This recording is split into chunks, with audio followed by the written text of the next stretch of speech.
कहानी उम्मीद की ज्योति। एक गांव की दिवाली।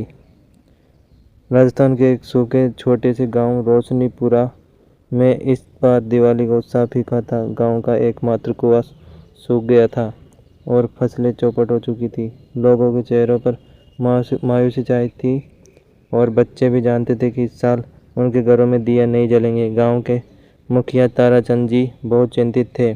उन्होंने सालों से इतनी उदास दिवाली नहीं देखी थी। उनके पास एक पुरानी टूटी हुई लालटेन थी जिसे उनके दादाजी हमेशा दिवाली पर जलाया करते थे। यह लालटेन उनके परिवार के लिए उम्मीद का प्रतीक थी। छोटू की अनोखी योजना। गांव में छोटू नाम का एक 10 साल का लड़का था जो बहुत जिज्ञासु और नेक दिल था।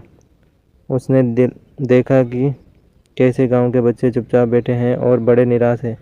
उसने तय किया कि वह इस दिवाली को खास बनाएगा। छोटू को याद आया कि गांव के पास एक पुरानी बावड़ी थी जिसे लोग भूतिया मानते थे और वहां कोई नहीं जाता था। उसने सोचा शायद वहां पानी मिल जाए। एक रात बिना किसी को बताए छोटू ने ताराचंद की पुरानी लालटेन उठाई और उस बावड़ी की तरफ निकल गया।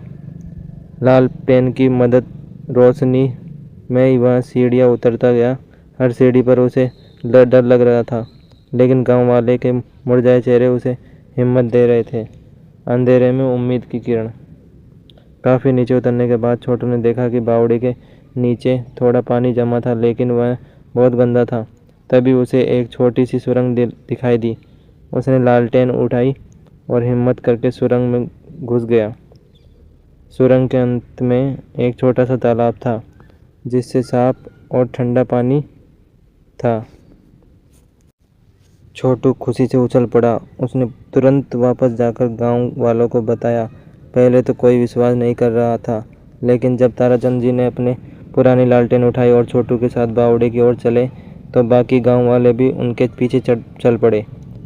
बावड़ी पर पहुंचकर जब लोगों ने साफ पानी देखा तो उनकी आंखों में चमक आ गई। सभी ने मिलकर उस तालाब से पानी निकालने का इंतजाम किया।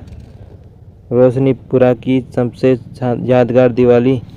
उस रात गांव में पहली बार दिए जले, लेकिन वे केवल मिट्टी के दिए नहीं थे, वे उम्मीद के दिए थे जो छोटू की हिम्मत और ताराचंद जी के विश्वास ने जलाए थे। लोगों ने एक दूसरे को गले लगाया, मिठाइयाँ बांटी और खुशियाँ मनाई। ताराचंद जी ने अपनी पुरानी लालटेन को सबके सामने जलाया और कहा, आज हमारी रोशनीपुरा की सबसे यादगार दिवाली है। यह हमें सिखाती है कि चाहे कितनी भी मुश्किल हो, उम्मीद की लौ कभी बुझनी नहीं चाहिए।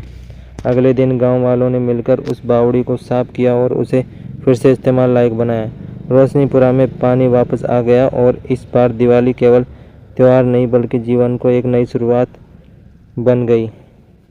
अगर यह कहानी आपको पसंद आए तो please like, subscribe and share ज़रूर करें। धन्यवाद।